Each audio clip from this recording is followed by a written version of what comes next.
টাকা ধার চেয়েছিল। বললাম, এই মুহূর্তে আমার কাছে নেই, দিতে পারবো না।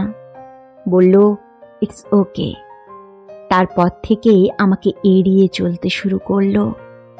এখন সে আমার সাথে কথা বলে না। অথচ একটা সময় সম্পর্কটা বেশ ভালোই ছিল। বাবা অসুস্থ, ৩,০০০ টাকা দরকার, ওষুধ কিনতে হবে। টাকা ধার চাইতেই না করিনি, সঙ্গে সঙ্গেই ৩,০০০ টাকা হাতে তুলে দিয়েছিলাম। টাকাটা পেয়ে বলল, পরশুদিন স্যালারি পেয়েই দিয়ে দিচ্ছি। বছর পেরিয়ে গেল। একদিন আমার দরকারই টাকাটা চাইলাম। বলল, এতটা নিঝমন, এই কটা টাকা আমি কি দিতাম না, তার জন্য চাইতে হলো?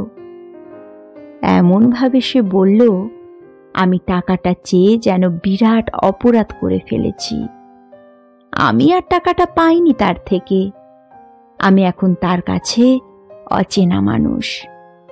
এই তো সেদিন ফটোশ্যুট করবে বলে আমার শখের ক্যামেরাটা কয়েকদিনের জন্য চেয়ে বসলো একজন। শখের জিনিস, তাই দিতে রাজি হলাম না।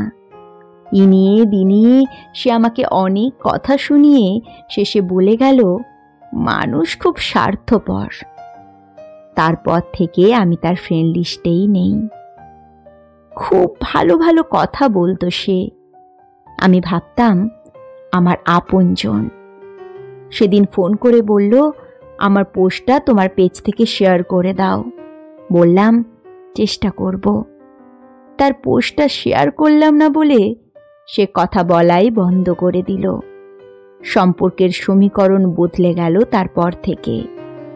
এখন আর সম্পর্কটাই নেই তার সাথে। পড়ার জন্য একটা বই চেয়ে নিয়ে গেল। বলে গেল, 1 সপ্তাহ পর পড়ে ফেরত দিয়ে যাব। সাথে পর আমি নিজের থেকেই বইটা চাইলাম। বলল, এ তো আর মহামূল্যবান কিছু না, সামান্য একটা বই তো, না চাইলেও দিয়ে দিতাম। এমন ভাবে বলল, বইটা চেয়ে আমি নাকি তাকে অপমান করেছি। এখন দেখা হলে মুখ ফিরিয়ে চলে যায়, আর কথা হয় না। আমার লেখা পড়ে একজন ভীষণ প্রশংসা করত, সুন্দর সুন্দর কমেন্ট করত। আমাকে বলতো, এমন লেখা আমাকে বেঁচে থাকার রসদ যোগায়।